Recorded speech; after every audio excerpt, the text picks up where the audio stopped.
And now for the tale of the tape in this heavyweight showdown between the Warriors of Chaos, who shall be led by Kolek Suneater, and the Dark Elves, who are going to be helmed by a Supreme Sorceress with the Lore of Fire, and if memory serves, she's going to be on her big black dragon.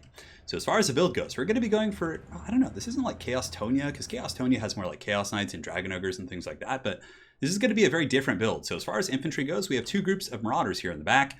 And yeah, they're just going to be taking a beating, just absorbing whatever they can. I'll probably honestly just send them in first to take the Archer Fire here from Felcon's army, because you can see the Dark Lord himself, Felcon, certainly has a lot of firepower here in these Dark Shards. So someone has to take that beating, and Marauders are a very good choice. Now, aside from that, we're going to be putting a ton of mobile pressure here on the forces of the Dark Elves. We have two groups of Chaos Knights with Lances, and these guys do pretty well. Against Cold One Knights, it's a little bit of a tough trade because Cold One Knights do have really good armor against their low AP values, and plus the Cold One Knights do also have a bonus versus large. So it can be a little bit tricky for the Chaos Knights, but they still have a huge charge bonus. They hit very hard, so on the charge, if they get that juicy charge on the Cold One Knights, it can be a good trade, but I think from a cost perspective, it's a little bit better for these guys because these guys are very expensive. So what you do with that is you use Plague of Rust, and I do have a Metal Caster here on the ground. You Plague of Rust, you get the Cold One Knights charged by the Chaos Knights, and you can usually do some pretty good work. But again, it's hard to pull off, and we'll see. I don't know. It's going to be a tricky one. So two groups of Chaos Knights, each of which is going to be teamed up with a group of Poison Hounds. Poison Hounds designed to harass the back line, go after Shades, go after Dark Shards, slow things down. You guys get the picture. On top of that, we have a pretty big skirmishing core, 4 groups of Marauder Horsemen. And I wasn't sure if Felcon was going to go with like a kiting build using like Dark Riders and things like that. And just in case he did, I wanted to have a lot of Horsemen to kind of chase him down. Marauder Horsemen are a pretty solid counter against Dark Rider play. Not against like standard Dark Riders, but against repeater crossbows. So I figured that these 4 would be good. But aside from that, they can pepper down Cold One Knights. They can put some pressure on the Dark Shards who are not shielded. They certainly have some good utility. 2 Chaos Chariots here are going to be slamming into the front, trying to get into the Archer line, get into the Dark Shards, takes care of infantry pretty effectively. So that's pretty much it for that. And we have Kolek, of course, anti-large, armor piercing, just an absolute world beater of a character. So we're going to be trying to get that big black dragon over there, who's going to be quite elusive, I'm sure. 5.5 KHP to 6.4. Got a Metal Caster, and last but not least, we do have a Chaos Feral Manticore. So I had about 800 gold left, and I was just like, you know, it's a cheap terror-causing monster. Let's see if we can get some good value from this bad boy. Now for the forces of Felcon, the Dark Lord, he does have Dread Spears, Bleak Swords across the entire front line, Bleak Swords or Dread Spears on the flank, 4 Dark Shards, and he does also have Cold One Knights. So Cold One Knights, of course, very good against Chaos. Anti-large, armor piercing. They can take down Chaos Knights very effectively. They're not like, I mean, they have the tools to beat Kolek, but Kolek, of course, gives it right back to them. But they're certainly going to be super effective against Chaos Knights. And also with dual purpose, they do have decent AP values and a charge bonus that's okay. So against like Chaos Infantry, had I gone with like Chosen or Elite troops, they would have been able to hammer me pretty good. It's got a Chaos Dragon up here, or not Chaos Dragon, but a Dark Elf Dragon. It's going to be dropping Fireball and the Burning Head. Cool stuff. Let's get the show on the road and see how this battle goes. So initially going to be positioning my Harass Core over here, and I just wanted to do a flank overload. I thought about pressuring both sides, but I was like, you know what, I'm just going to send one group of Chaos Knights over here and one group of Hounds to kind of loop up and around, and the main contingent of my force is going to be going up on this high ground right here and trying to get a little bit of pressure on the Dark Shards, because if I went like head on, the Dark Shards would have a really good firing concave, and right here I am going to be dropping Lord of the Storm, but Felcon, of course, is going to be paying attention, and he dodges that very quickly. Yeah, he loses like 2 models, so I was just kind of seeing if he was awake. Probably should have saved that, to be honest, but sometimes, you know, you can catch people with that in the beginning, and, you know, it sends a message. It definitely can do quite a bit of work. So Chariots are going to be waiting in the front. Ideally, what I want to do is overload the flanks a little bit and force the Cold One Knights out onto the flanks to deal with my cav, and then from there, the Chariots can slam into the front. They can hit the Dark Shards, and they can get some really good value from there. Over here on the far side, you can see some of these Poison Hounds looping around the back, but of course he has pretty good defense here. I mean, a very Roman formation, as he was saying while we were playing this game.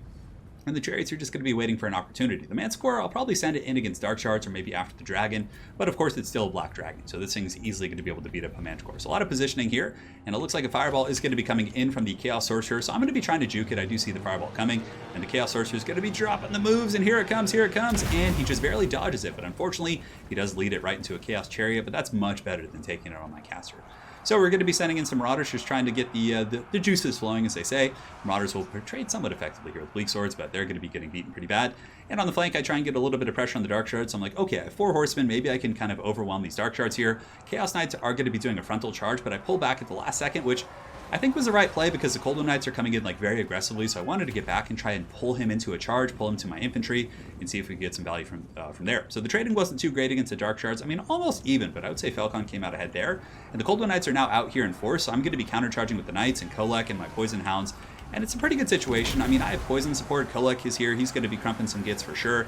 But the thing about Felcon's force is he has the Burning Skull is going to be coming down. He has a massive number of Cold One Knights here. And I would say, underestimated the amount of stopping power he had right here. So I just get roasted pretty good. A huge breath attack coming in from the dragon. So far, Falcon just annihilates his force over here. Granted, I do get some Cold Moon Knights in return, but still a situation that favors him.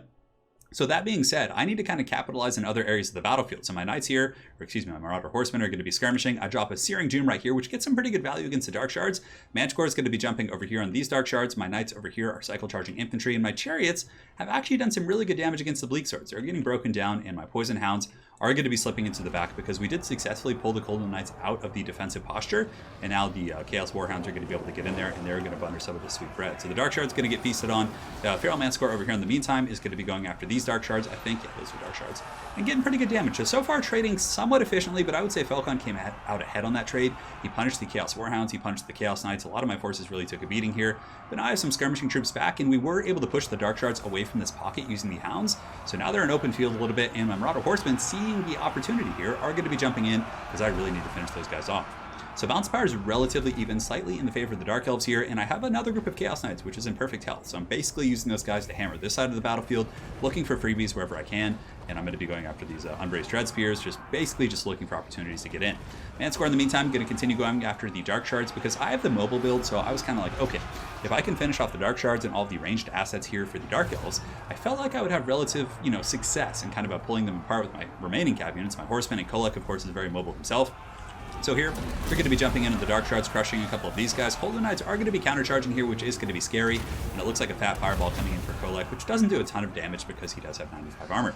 Now, tough situation because Falcon is going to get a really good isolation here on my Sorcerer. His Dragon gets some really good punch right there. My Manticore is hot on his tail, which could lend some decent terror routing to the situation, but for the most part, it's a little bit scary. I do overcast Searing Doom here, which is going to be really good. It actually does pretty good damage against cav units and things like that, so we do crump down quite a few Cold Moon Knights. That takes out 3 there, a couple there. And Kolek's going to be coming in to try and butter this spread and maybe save the Sorcerer, but the Sorcerer is getting pushed off and terrified, so really good trade there from Falcon. Now, if we look at the battlefield overall, I still have my Chaos Knights over here, which are coming in, and that was a healthy group, so they were going to be hammering in against the Cold Moon Knights, and they get the charge, but the Dark Shard support is really punishing those guys quite a bit. Marauder Horsemen, in the meantime, just throwing in their shots, trying to stabilize the situation. The Dragon is going to get away, so unfortunately he does get away, and he punishes my caster pretty good. And Kolek's a little bit surrounded by Cold Moon Knights. Now, they can normally do some pretty good damage to him, but if Kolek wants to fight back with like Lord of the Storm and Searing Doom, plus I have pretty good Overwatch supporting fire coming in from the Marauder Horsemen here, we might be able to kind of win out in this situation. Now, balance of power is massively in Falcon's favor if you guys take a look. We're at the 5-minute mark. It's not quite the point of no return, but it's certainly very, very close here. So it looks like Falcon is in a pretty dominant position for sure. However, in this blob here, Kolek's going to be fighting, so here we have a good opportunity. Everything's kind of pinned down, so we Searing Doom them, and we're also going to be using Lord of the Storm. So Kolek's going to be dropping some of that Sweet Thunder, and that Searing Doom does a lot of damage against these Cold Moon Knights, and Kolek is able to kind of bully them a little bit, especially with his fire coming in. My Manticore is back online. My Chariots are still just raining havoc in the back line. The Dragon has been chasing them down, but the Cold Moon Knights being very busy with Kolek opens up the Chariot play. So the Chariots are going to be coming in, screaming through these Dark Shards. 47 kills here and 36 here. Not the best. My very beat up Chaos Knights are coming back in as well. So just trying to cycle charge and just tatter the rest of this Dark Elf infantry pool. So Kolek's going to be jumping in. We do drop a Plague of Rust right here on the Supreme Sorceress, but he is able to get away. But Kolek gets some good damage. The mobility is really starting to come into play because we've dealt with the Cold Moon Knights in that big fight with Kolek, and now you can see that the Marauder Horsemen are just running about, cleaning up all of the Dark Shards and ranged assets. And if I can deal with the Dragon plus the Dark Shards, Kolek is easily going to be able to outduel the Supreme Sorceress. Manticore's coming back in as well, so I maybe should have saved it, but I was kind of like, you know what, he's Plague of Rusted, Opal Amulet is popped though, but I was like, let's get as much damage as we can, but the Manticore just takes a whooping from that Dragon, and it doesn't look like it gets any damage, so bit of a misplay there, but it could have paid off for sure. So here, the Marauder Horsemen chasing down Dark Shards.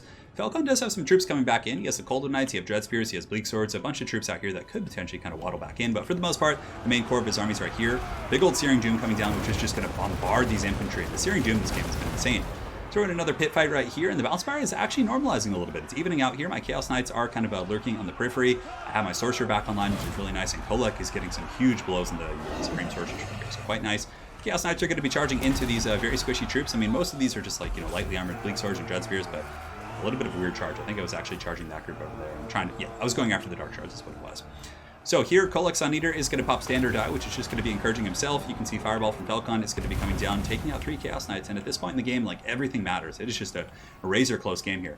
I have some Chariots coming back as well, and that's really good. That's 3 Chariots. That is some serious stopping power, but Falcon's going for the throw for sure. He's going after the Chaos Sorcerer here, which could potentially punish it off the battlefield, and it looks like it's wavering and broken. But Kolek's able to get a couple good attacks here, and seeing that the Dragon is trying to escape this way, I get the Chaos Knights with Lances, I charge in to pin in the Supreme Sorceress, So now she has to go fisticuffs with Kolek, which is not a situation she wants. 453 HP, negative 20 leadership, and the chariots are slamming in. While in the meantime, the Marauder Horsemen are just kind of hunting down the scraps here. Looks like a fireball is going to be loosed over there. I'm not sure where that fireball was going, but I think it was at Kolek's face. So Kolek's fighting the dragon here, and he takes it out. So Kolek's Sun Eater with a massive blow on the black dragon, and with that, the bounce power is going to go in my favor pretty heavily, as obviously this army being leaderless, a bunch of just squishy infantry aren't going to be able to stop Chaos Knights, Horsemen, and things that can cycle charge them and also cause terror and hit very hard.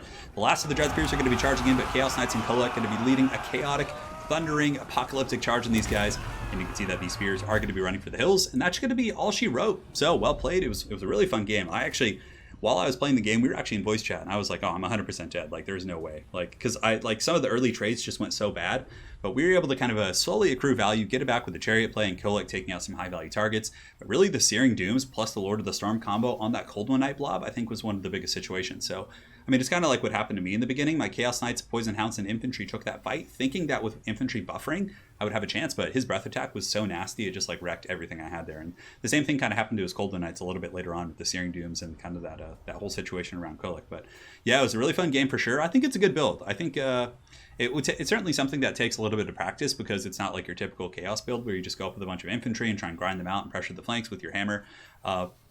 It's a little bit more of a finesse build for sure, and like timing is really important. Like if you're going to be sacrificing something in one place into their defenses, you need to be capitalizing elsewhere, which we did. I think the Poison Hounds and the Chariots were able to really Shrek those Dark Shards pretty efficiently, but they still got good value for sure. And yeah, for Falcon's army, it was great. It was a close game. A couple small things could have gone either direction, for sure.